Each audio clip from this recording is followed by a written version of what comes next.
mesdames et messieurs, les jurés. Bonjour madame, bonjour messieurs. Bonjour à tous. Merci à tous d'être venus. Merci à Nikita Mecharski d'être venu. Merci à tous d'être venus, parce que je pense que c'est pas Frank Seidel qui a autant réuni le monde dans cet amphi depuis 5 ans. Voilà la citation du jour. L'expérience est un peigne que la vie vous donne une fois que vous êtes chauve.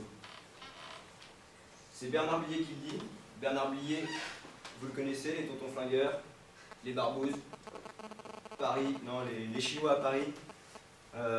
C'est un César d'honneur en 1989. C'est un génie du cinéma, un ponte,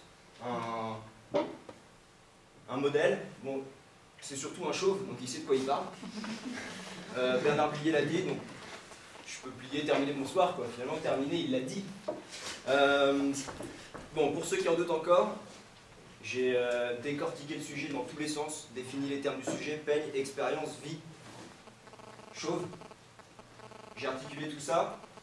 Ce qu'il en a sorti, c'est 3 interprétations possibles de cette citation. Il y a 3 niveaux d'interprétation possibles. Je vais commencer par le premier, si vous le voulez bien. Le premier niveau d'interprétation possible, vous vous imaginez, vous êtes chauve. Voilà, vous étiez blonde, maintenant vous êtes chauve. Et quand soudain, un tas de cellules complexes, auto-organisées et homéostatiques, c'est la définition de la vie, débarquent. Vous le regardez, il vous regarde, vous lui souriez, vous sentez une sorte d'expérience amoureuse qui commence à monter en vous, vous êtes en ébullition, et là il vous rionnait, il vous insulte, il vous pousse, il vous gifle, il vous ouais, voilà, patate, crème d'œuf, skinhead. Vous venez de vous prendre un petit râteau, parce que vous avez connu pire, on appelle ça un peigne. Voilà, c'est comme ça que l'expérience est un peigne que la vie vous donne une fois que vous êtes chaud. On va passer maintenant au deuxième niveau d'interprétation possible de cette citation, si vous le voulez bien. Bien, c'est une métaphore. Il ne faut pas la prendre au pied de la lettre. C'est une métaphore.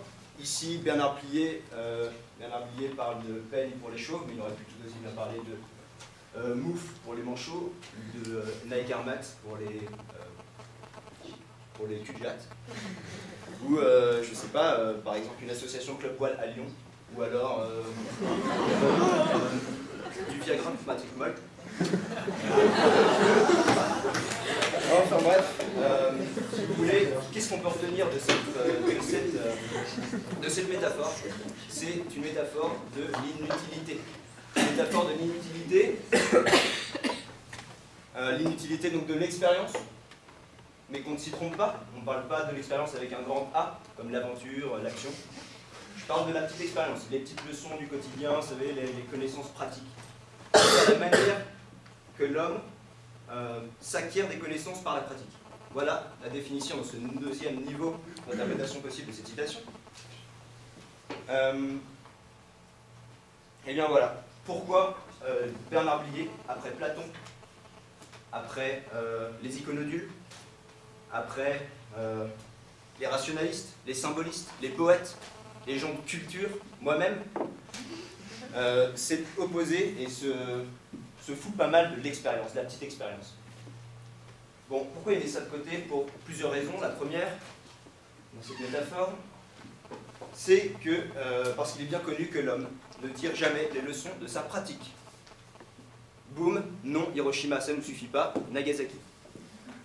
Boum, Mitterrand en 1981, boum, Mitterrand en 1988. Clac, à l'âge de 5 ans. Clo-clo, met ses 2 doigts dans la prise.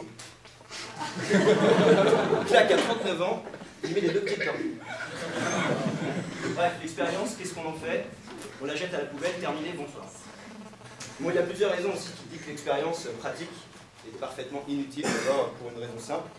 C'est que, voilà, bon, les contradicteurs se disent, voilà, l'expérience c'est bien, je mange un petit, sans l'expérience pratique, si je mangeais un petit champignon vénéneux, je me rends malade, et donc j'explique à tout le monde qu'il ne faut pas manger ce petit champignon vénéneux, et donc, voilà, par l'expérience pratique, plus personne mange de petits champignons vénéneux. C'est pas vrai, qui ici a déjà mangé un champignon vénéneux?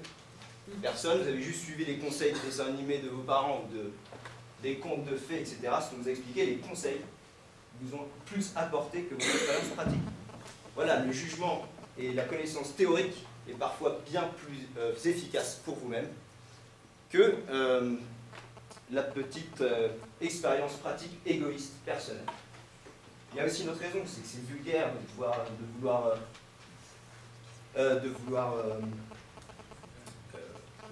ne s'acquérir de connaissances que par la pratique. C'est vulgaire parce que quoi? C'est vulgaire et c'est erroné. C'est erroné parce que quand je vois le soleil, je ne me dis pas, tiens, le soleil a un diamètre de 2 cm aujourd'hui. Donc c'est bien que les sens nous trompent. Vous le savez, depuis Galilée, depuis Léonard de Vinci. Faites attention à vos sens, à vos sensations, à vos yeux. Fiez-vous à votre esprit. Vous êtes des hommes d'esprit. Vous n'avez pas 10 doigts et des yeux et c'est tout. Voilà. Bon, vous n'êtes pas vulgaire, vous n'êtes pas égoïste, vous n'êtes pas perso. Vous êtes quoi peut-être, si vous doutez encore de mon argumentation? Vous êtes peut-être aussi sadomasochiste. Sadomasochiste, pourquoi? Parce que l'expérience est douloureuse. Et qu'il vaut mieux, pour s'acquérir de connaissances, passer par la théorie plus que par la pratique, dans le sens où l'expérience est douloureuse, je vous le répète. Allez sur des sites comme VDM, Vie de merde, ou mieux encore, sur le site internet ou le blog de Sylvain Tillon, par exemple. Vous verrez bien que porter un aquarium de 150 kg dans le 4e étage, c'est une connerie. Vous verrez aussi que la théorie, et donc, vous voulez, les conseils qu'on vous donne ici et là sur des sites internet, sur des forums, dans les livres, sont parfois plus éducatifs que l'expérience pratique. Voilà. Je vais terminer par la troisième interprétation de cette citation de Bernard Blier. J'ai parlé d'une métaphore, maintenant je vais vous parler d'un symbole. Cette citation est un symbole du temps qui passe, un éloge de la jeunesse. Oui, parce qu'ici on peut aussi comprendre l'expérience avec un grand E ou avec un grand A, comme je disais tout à l'heure. L'expérience, c'est aussi l'action, c'est l'aventure, c'est la jeunesse, c'est l'intrépidité. Vous voyez, quand vous êtes chauve et que vous vous proclamez sage, vieux, âgé, vous avez tout vu, vous avez tout entendu. Oui, je sais, j'ai fait ci, j'ai fait ça. Si vous voulez, l'expérience devient un souvenir. C'est la mort, c'est l'inaction, l'état statique. La jeunesse, et donc quand vous avez encore des cheveux qui vous poussent sur le crâne, c'est l'état dans lequel vous vous sentez quand vous avez envie de créer, de penser, quand vous avez des idées. C'est la liberté d'ailleurs, la pensée est parfaitement dissociée de l'expérience. La pensée, elle, est libre, elle fait abstraction de la réalité qui vous entoure. Donc, fiez-vous à votre état d'esprit, fiez-vous à votre esprit, à votre liberté, à votre esprit créatif et de jugement. Soyez jeune, restez vif, soyez beau, soyez grand, soyez chaud.